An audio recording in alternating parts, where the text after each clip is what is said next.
What's going on, y'all? Welcome back to Straight Facts, a sports show that educates and entertains. Season 2, episode 5. Five episodes in the season 2, y'all. It's a little mini milestone for us, back in the studio and everything. Jake Galley, Stat Matt Robinson, y'all know who it normally is. But it's a special episode today because we got the first guest of season 2. My guy, Kuit Slanger from Clutch Sports and Chris Johnson Hoops, man. Thank you for joining us, my guy. Appreciate you coming on the podcast. No doubt. I appreciate you guys having me for sure. 100%. And then you know the show you coming on, bro. You know the show we drop nothing but the straight facts. So are you ready for that? Because we don't tread lightly into this thing, man. We don't tread lightly into this thing. Right. Yeah, I'm here to deliver that for sure. I got the facts. That's what we like to hear. That's what I say. He's right. Fits right in. Fits right in. All right, let's get right into this thing then, man. I dropped a little nugget at the beginning that you work with Clutch Sports and Chris Johnson and everybody, but I want to give you an opportunity to tell the people out there exactly what you do, who you are, why we should pay attention to your basketball knowledge, because I know you've got some. Right, for sure. Pretty much a lifetime hooper. Played basketball my whole life. I played other sports as well. I played baseball and football. I stopped playing around like 9th, 10th grade. I wish I would have played a little longer, but I had to focus on the hoops or whatever. But ended up playing in high school, Upper Darby High School, big public school in Delaware County. If you guys heard of it. Then went on to play. From Upper Darby. Oh, really? Okay, that's dope. Yeah, sure. Yeah, so that's my grandpa's alma mater. There you go. We got ties, bro. We got around the way. So I know a little something about Upper Darby for sure. Played there. Then went on to play 4 years at the Sales, a Division III school in Center Valley, PA. If you've never went there, heard of it, or seen it, you probably never heard of it. I didn't hear of it until they recruited me. And then after my 4 years there, I wanted to go play professionally, so I went to a showcase and played out in Vegas. And I thought I played really well, but wasn't really getting any type of, interest, no recognition, nothing. So I had nobody representing me at the time. So, I kind of swayed me away from the game a little bit as far as like pursuing that professional dreams, but I still wanted to stay around it. So, I got into the coaching, I got into training, and that's what kind of, the training wave is kind of what led me out here to come out to California, try to push and try to find more opportunities. Contacted Chris Johnson. They actually got back to me that same day, right? Because he has like this text community number. So I reached out to him on there, got back to me the same day, said they liked my resume and all that stuff. Long story short, they had me come in. And then from then on, it was just a perfect kind of match for what I was trying to do. Just learning the game, training, doing things of that nature. And I was just around, pro athletes every day. And it became a lifestyle. Right. That's dope. And I want to go back to you say you played at the Sales and afterwards, thought you went to a showcase, thought you played well. Talk about that journey real quick, because I feel like that's a journey for a lot of D2, D3 hoopers, where either they're trying to go to a showcase, go overseas, and then when it don't work out, they're stuck figuring out like, how do I continue my love for the game, but I'm not going to where I thought. So talk about how you got through that. What were the best avenues and everything? Because I think there's gems in there for sure. Right. So actually, it all came back full circle. So at that time, like I said, I had nobody really representing me. So, I spent a good amount of money going out to Vegas, getting the hotel and all that. And like I said, I thought I played well and was really getting no type of recognition. So I'm like, okay, you have that pressure from the family. It's like, okay, you got to make a living, right? You can't like hold on to this dream for so long. So for me, I'm like, okay, I'm going to try to stay around the game as much as I can. I worked at the Wells Fargo Center, so I was like front at center, watch Sixers games, things of that nature. And then I was coaching at my high school. I was training kids on the side, doing things like that, just to kind of stay around the game. But yeah, mentally, it was frustrating because it's, something I love to do. And I went from playing every day to then it being like an occasional thing. So it was definitely a tough process, I would say, but it kind of, like I said, it kind of led full circle. I didn't really finish it all up here, which the route with Chris kind of, me being in the gym with all these guys kind of swayed me. And I'm kind of like, look, I got to a point where I'm like, I should be playing right now. So that's where my, focus is right now, actually training myself. get myself ready to go play professionally overseas. So it did all come back full circle because now being in the gym with these guys and seeing, not necessarily saying I was playing the greatest, but seeing what I can do and what I have the capability of doing, I decided, I wanted to continue playing. But yeah, it was definitely frustrating throughout those years, but it's kind of cool how it, like I said, it came back full circle. It sound like it. Oh, where you going to play overseas, bro? You kind of threw that in there all nonchalant real quick, but you're a pro hooper now. Where you going to play? So I haven't really revealed this to many people. Obviously, the people like closest to me know that I'm pursuing. But right now, like I was saying before, I had nobody really, no agent, nothing like that. But now I have a whole team behind me. Being around Chris, meeting a couple guys, made some calls for me. You know what I'm saying? Now I have some people, a team behind me, actively looking for jobs, actively looking for, for a market that I can, find myself in. But the thing is just finding that right fit. A lot of clubs are interested, but it's more so like, what's that hiatus? Why do you take that 3-year break? You know what I'm saying? So just trying to make team. If you follow me on Instagram, you'll see I post more clips of me working out, things of that nature, just to kind of show that I'm still active. But that's pretty much the thing here. Just within the next couple months here, I don't have an exact club or team or country that I'm going to or know I'm going to, but teams are interested, and I just gotta stay ready. My job is just be ready when that opportunity presents itself. Yeah, that's awesome, Quitty. And I can really relate to that whole wanting to be around the game. My path was a little different. I was never good at basketball, but I love sports. I love competition. Busted my ACLs, and now the avenue that I found was talking about the game. So obviously, Jake got no knees. Jake walk around with no knees. Yeah, been no knees since I'm like an old man from 16 years old. It's crazy. Oh man, one of them. But I guess my question is now, so you make this big jump, you go over to the West Coast, and your dreams are starting to be actualized with Chris Johnson, which is great to hear. What would you say is, whether on the court, off the court, one of the most valuable things that you've learned in this whole experience? I mean, I'd say for sure, just as cliche as it sounds, just the dedication and that focus, having the discipline, the structure to do the same thing every single day, no matter what, no matter what's happening outside, no matter, whatever's going on in your life, just making sure you're putting in that time every single day.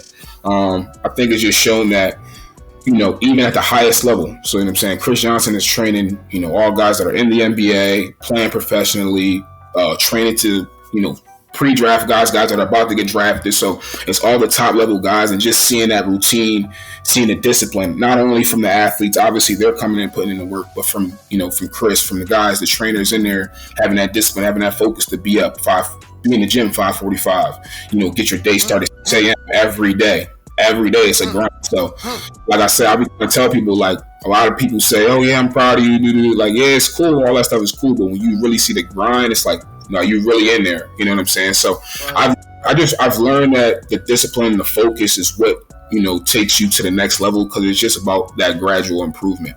That's the main thing I can take away from it, I'd say. Right. And it's like a no days off thing in there, right? They're not in there playing around. No. Practice makes perfect. There's a reason why it's been there forever. Yeah, seriously. For sure. And that's... So what's up? Who's your favorite pro athlete that you've worked with? Okay, so the thing is, all right, so favorite, let me see. I can't really say a favorite. Yeah, okay, so there's a lot of guys that it's really just like a moment where you're like, yo, obviously I watched you on TV, but it's like more like, all right, so like Rajon Rondo was one of those things where, growing up, as I grew into my, I guess, natural body, I'm about 6'1", 6'2", I got a long wingspan, so we have similar body types. So I've always wanted to see in person, you know what I'm saying, what it would be like if I'm taller than him, my arm, you know what I mean, because they always worried about how big his hands are, how long his arms were, things of that nature. So being able to just get on the court with him, right, it was like a surreal moment. So like I said, I'm not saying he's my favorite player or favorite, but it's just something like that was real cool. Obviously the Sixers guys being obviously out here in Philly, from Philly, Tyrese Maxey was dope to work out with. I played a lot of 2-on-2s with him, Zaire Wade, D Wade's son, and one other trainer. Yeah, it was dope. We were playing for a week, had them working out. And then obviously Ben was in there, and you guys know that. But we'll get to that, man. We'll get to that. Trust me. That's gonna get to we'll it. Get to that, trust me. So we'll get to it. Let me give you like two more people. I'd say, if I say favorite, I like the young guys, but I'm gonna go with the league guys. I think Jordan Bell. I gotta give Jordan Bell a shout out. JB's like just a real cool dude. Yeah, just like a real cool, chill dude. It's like when you're working out with somebody, you kind of go off the vibe of them, and he's one of those dudes where it's like it's a good time. You know what I'm saying? You put in the work, but you also enjoy yourself. Right. There's no one that's having you like awestruck, like you. I mean, I guess you can't, right? Because you work with like a professional training team, so no one can get you that. But man, Ron, Ben, no one walked to the gym. You was like, damn, that's really X. That's really right. Right, so D Wade was a little bit like that, but I had already trained with his son at that time, so it was kind of like I figured at some point he would be in there. But there was one time we go train at, it's now just called the Sports Academy. It was called the Mamba Sports Academy when Kobe built it. But we go train up at there, and the one day we walked in there, and another trainer, he's actually a coach for the Lakers now. His name's Phil Handy. He's like one of the top dudes in the world training. Yep. And Phil was training THT, Taylor Horton Tucker, and J. Cole. Like on the same court we were about to train on. And I'm looking over, I'm like, is that Cole? Like, and then he was like, oh, sorry, is that your man? Right. So, long story short, Cole, Phil comes over to Chris because they're cool just from back in the day. They coached together, and THT also trained with Chris at some point, so he came over. So just one of those things where Cole's the only person on the other side of the gym, and he was like, that's just weird. So he just ended up coming over to our side and talking to everybody. He like dapped me up. It's like, I'm Cole. I'm like, bro, I know who you are. Like, you know what I'm saying? So, that was dope. Saying Cole, that's to answer your question. J. Cole, that was crazy. That's the one. That was crazy, yeah. I mean, you kept it together, bro, because there's probably a lot that I'd be starstruck. Nah, I mean, bro, the thing about it is once you do it and once you're in it and you're living it, it just becomes like the life. You know what I mean? Like even dudes like Rich Paul, like I'll see Rich Paul 4 or 5 times a week. You know what I mean? Like, and at first it's like, oh my God, that's LeBron's agent, which is cool, it's dope. You know what I'm saying? But then when it just becomes like these are just people, you just like, yeah. That's Rich. You start calling him Rich. That's Rich over there. That's Rich. It's funny. Yeah. It's funny. Jake trying to keep it together. Jake got beef with They had beef with Rich Paul. I mean, it's Sixers fan. He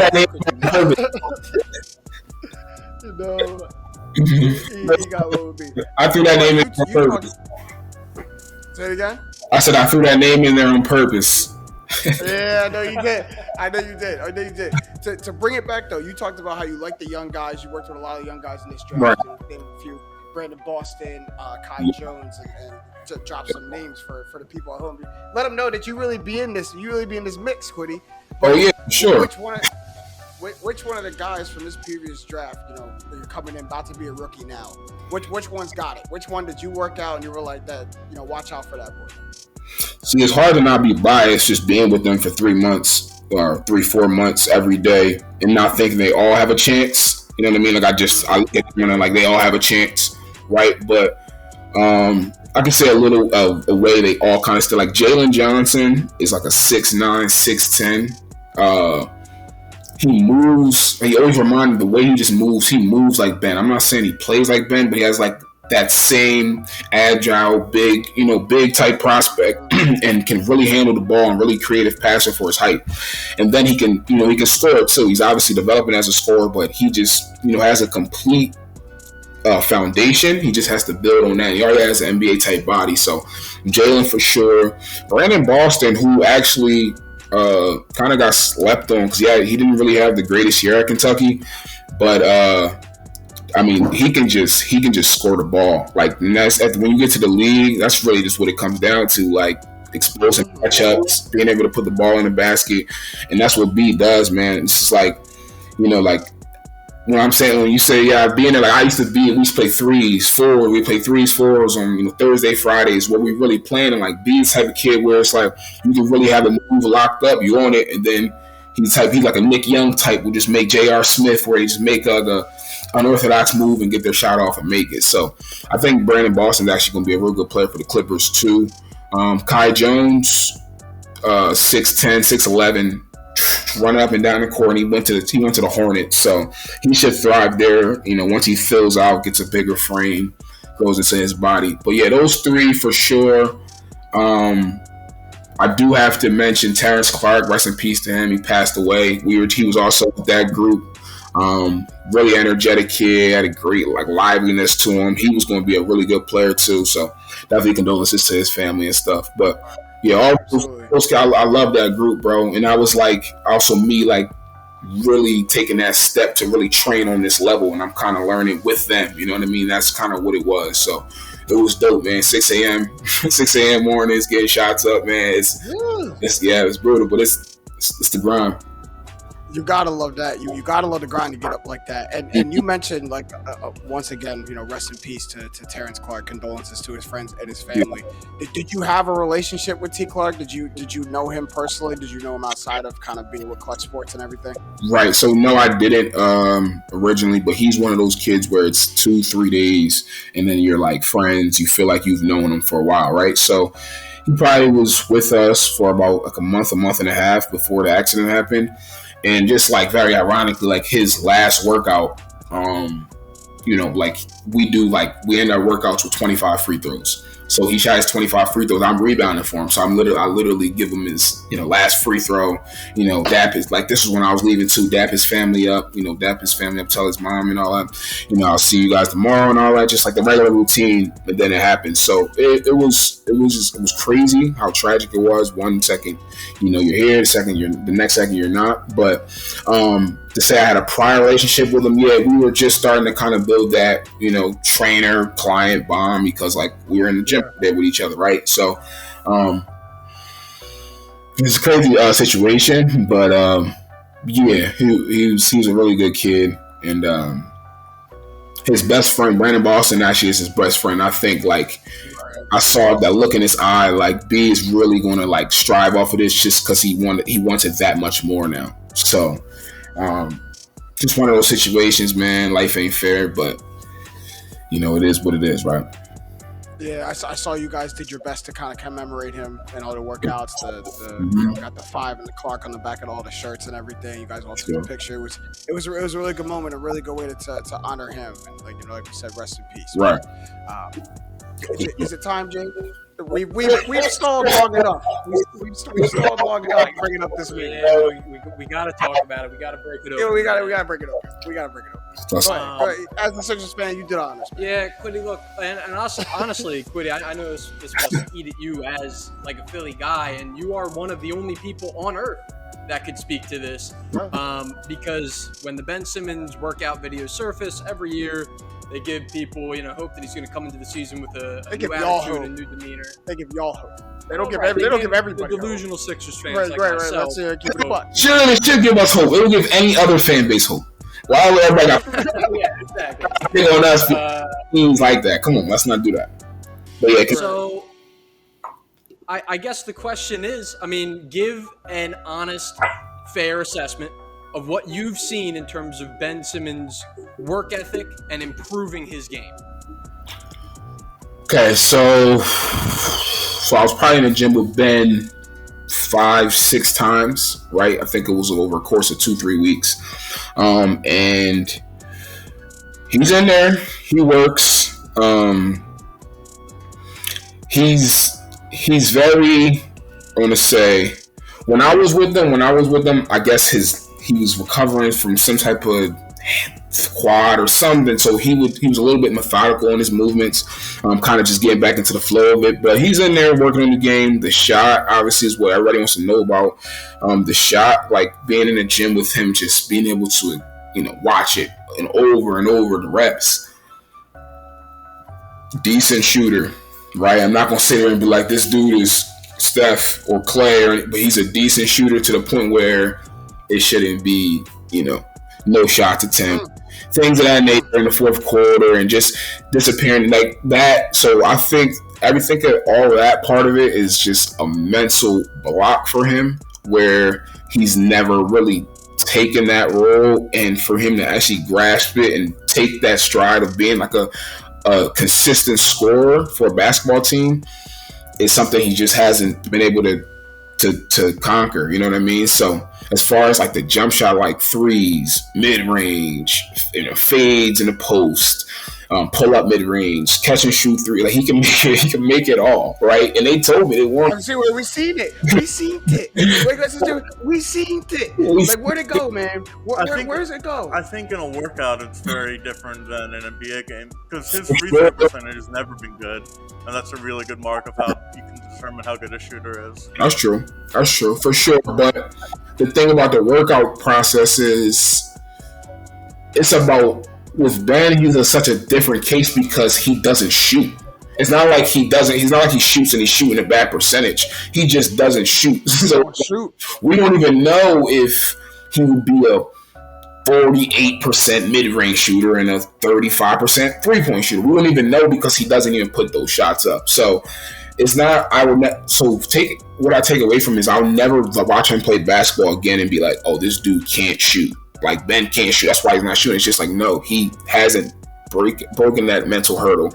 And I'm pretty sure, I don't know where you guys stand with it, and as far as if you want him here, I know he requested out and all that. I kind of saw it all coming, but I'm scared what happens when he goes elsewhere and he just like, it's like, all right, like, let me just start trying and see that it works. You know what I mean?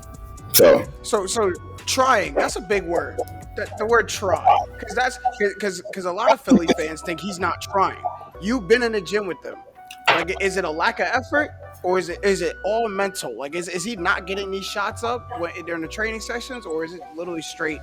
So like, yeah. So how I want to put it is like, with how we work with Chris on his level is he has packages. So he has a certain amount of shots guys shoot every day. That's just the standard. And he's getting those shots up. You know what I'm saying? Some guys shoot more than others, depending on how you want to work on your game and what parts of your game you need to work on.